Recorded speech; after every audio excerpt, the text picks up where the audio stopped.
ఆంధ్రప్రదేశ్ రాజకీయాల్లో గత కొద్ది రోజులుగా చోటు చేసుకున్న పరిణామాలు అధికార ప్రతిపక్షాల మధ్య మాటల యుద్ధాన్ని తారాస్థాయికి చేరాయి. ముఖ్యంగా మాజీ మంత్రి అంబటి రాంబాబు అరెస్టు మరియు రాజమండ్రి సెంట్రల్ జైల్లో ఆయన రిమాండ్ రాజకీయ వర్గాల్లో సంచలనం సృష్టించింది. ఈ నేపథ్యంలో మాజీ ఎంపీ ఉండవల్లి అరుణ్ కుమార్ జైలుకు వెళ్లి అంబటిని పరామర్శించడం మరియు ఆ తర్వాత ఆయన చేసిన వ్యాఖ్యలు వైఎస్ఆర్ కాంగ్రెస్ పార్టీ శ్రేణుల్లో కొత్త ఉత్సాహాన్ని నింపాయి. ఈ మొత్తం వ్యవహారంపై వైఎస్ జగన్మోహన్ రెడ్డి స్పందన ఇప్పుడు అత్యంత ఆసక్తికరంగా మారింది. జగన్ తన పార్టీ నాయకుడికి మద్దతుగా నిలవడమే కాకుండా కూటమి ప్రభుత్వం అనుసరిస్తున్న విధానాలను తీవ్రంగా దువ్వుకొట్టారు.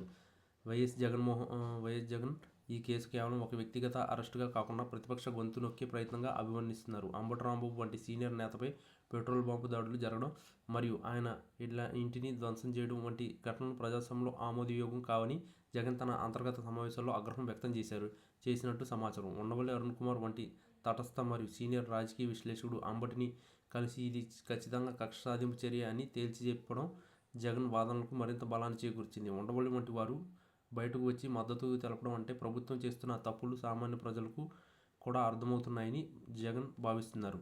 జగన్ తన ప్రతిస్పందనలో ముఖ్యంగా పోలీసు వ్యవస్థ తీరును ఎండగడుతున్నారు.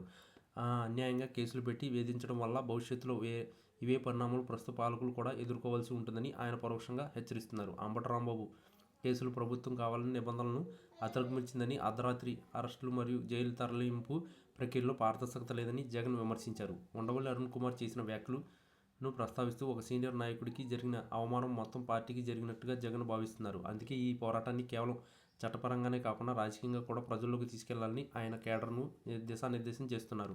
రాష్ట్రంలో నెలకొన్న ప్రస్తుత పరిస్థితులపై జగన్ స్పందిస్తూ ప్రభుత్వం ప్రజా సమస్యలను పక్కన పెట్టి కేవలం వైఎస్ఆర్సీపీ నాయకులను లక్ష్యంగా చేసుకుని పనిచేస్తుందని ఆరోపిస్తున్నారు. తిరుమల లడ్డూ వివాదం వంటి సున్నితమైన అంశాలను అడ్డుపెట్టుకుని రాజకీయ లబ్ధి పొందాలని చూడడం సరికాదని ఉండవల్లి చేసిన వ్యాఖ్యలతో జగన్ ఏకీభవిస్తున్నారు.